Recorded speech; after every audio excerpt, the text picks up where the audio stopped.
का शमन, अभी भी अनुरूप अभिनय, जनता के लिए पुरस्कारों के अपने लंबे समय से चले आ रहे और व्यावहारिक महत्व के साथ प्रतिबद्धताओं, बीजिंग सरकार ने प्रतियोगिता पुरस्कारों को अनिर्दिष्ट छोड़ दिया।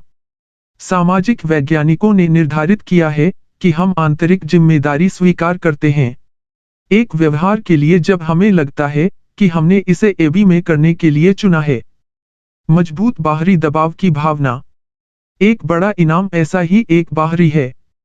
दबाव, यह हमें एक निश्चित क्रिया करने के लिए मिल सकता है, लेकिन यह हमें नहीं मिलेगा। अधिनियम के लिए आंतरिक जिम्मेदारी स्वीकार करने के लिए नतीजतन हम महसूस नहीं करेंगे, इसके लिए प्रतिबद्ध है। एक मजबूत खतरे के बारे में भी यही सच है, यह प्रेरित कर सकता है तत्काल अनुपालन, लेकिन दीर्घकालिक प्रतिबद्धता उत्पन्न करने की संभावना नहीं है। इन सब का बच्चों के पालन पोषण पर महत्वपूर्ण प्रभाव पड़ता है।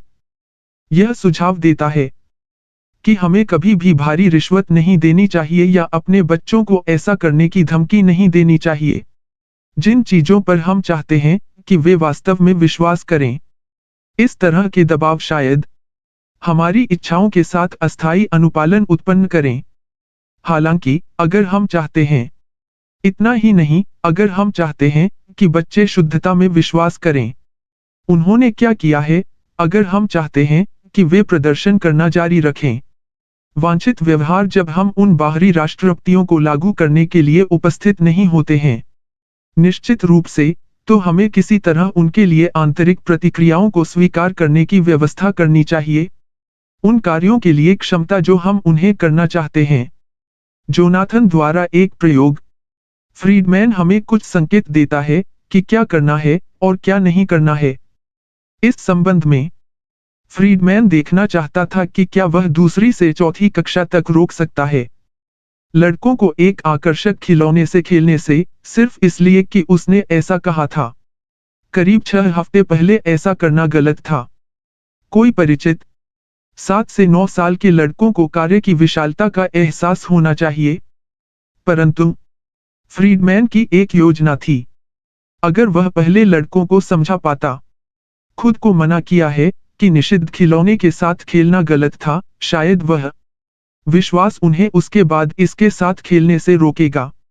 मुश्किल बात लड़कों को यह विश्वास दिला रही थी कि उनका मनोरंजन करना गलत है। खुद को खिलौने के साथ एक बेहद महंगा, बैटरी नियंत्रित रोबोट। फ्रीडमैन जानता था कि एक लड़के को टेम्पो का पालन करना काफी आसान होगा। शायद ही कभी उसे बस इतना करना था कि लड़के को गंभीर परिणाम भुगतने की धमकी दी जाए। क्या उसे खिलौने से खेलते हुए पकड़ा जाना चाहिए जब तक वह पास था? कड़ी सजा से निपटें, फ्रीडमैन ने सोचा कि कुछ लड़के जोखिम उठाएंगे। रोबोट का संचालन, वह सही था। एक लड़के को 5 की एक सरणी दिखाने के बाद खिलौने और उसे चेतावनी देते हुए रोबोट के साथ खेलना गलत है। यदि आप खेलते हैं रोबोट के साथ, मुझे बहुत गुस्सा आएगा और मुझे इसके बारे में कुछ करना होगा। यह फ्रीडमैन कुछ मिनटों के लिए कमरे से बाहर चला गया। उस दौरान लड़के को गुप्त रूप से एक तरफा दर्पण के माध्यम से देखा गया। फ्रीडमैन ने कोशिश की। 22 अलग अलग लड़कों पर यह धमकी प्रक्रिया, और 21 जब वह चला गया तो उन्होंने रोबोट को कभी नहीं छुआ। तो एक मजबूत खतरा सफल रहा, जबकि लड़कों ने सोचा कि वे शायद कर सकते हैं, पकड़ा जाए और सजा दी जाए। लेकिन फ्रीडमैन ने इसका अंदाजा पहले ही लगा लिया था। वह मार्गदर्शन करने में खतरे की प्रभावशीलता में वास्तव में दिलचस्पी थी। लड़कों का व्यवहार बाद में, जब वह आसपास नहीं था, पता करने के लिए। फिर क्या होगा? उसने एक युवती को लड़कों के पास वापस भेज दिया। स्कूल जाने के लगभग 6 सप्ताह बाद वह वहां गया था। उसने लड़कों को बाहर निकाला, एक प्रयोग में भाग लेने के लिए एक बार में कक्षा 1 के, हमेशा के बिना फ्रीडमैन के साथ किसी भी संबंध का जिक्र करते हुए, उसने प्रत्येक लड़के को वापस ले लिया। 5 खिलौनों के साथ कमरे में गया और उसे एक ड्राइंग टेस्ट दिया।